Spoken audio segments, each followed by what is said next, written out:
Old world, new world, what's a wine lover to do? Where are they to go? What are they to drink? Today, we are getting down to the geography of what is old world and what is new.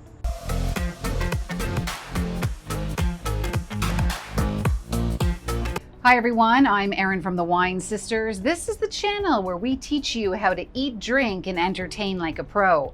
Over the next few weeks, we are talking all about wine terminology in all of its confusing glory in hopes that we dispel some myths for wine lovers. It is harvest after all, and it's time to really get down to the serious business of drinking with gusto. So a terminology that you'll probably hear thrown around quite a bit is wine writers or sommeliers or wine experts talk about a wine that has old world characteristics or new world characteristics. But what does that actually mean? Well, the simple definition, and at the heart of it, is any wine that is made within Europe is an old world wine. Any wine that's made elsewhere in the world is a new world wine. And that's really all there is to it. But of course, just like everything when it comes to the wonderful world of wine, there are connotations. So what does it mean when you read a wine review and the wine writer says that the wine has old world characteristics or is reminiscent of the old world or throws in that old world reference somehow?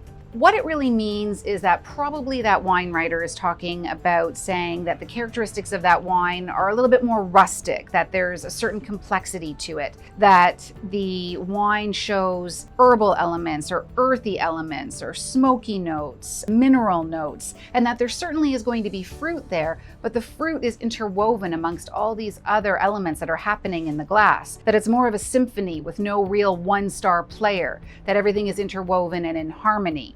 And when you hear of a wine that has new world characteristics, what that wine writer or that sommelier is trying to infer or trying to tell you is that the fruit is probably the most dominant, that the alcohol might be larger and therefore it might be a bit more full-bodied, that the wine itself might be plush and smooth and supple, and that you're going to get all kinds of juicy upfront fruit notes. Now, that's a massive generalization, of course. Now, you can get new world wines that have characteristics of the old world, and you can get old world wines that are trying to emulate the new world. It's just basically a way of saying, in a nutshell, old world wines have a certain rustic complexity, and new world wines have a certain joyous, jubilant, upfront juiciness. And that's really what it means. And for you, wine lover, you can love both equally as much. I always say I'm far too promiscuous to pick a favorite when it comes to wine.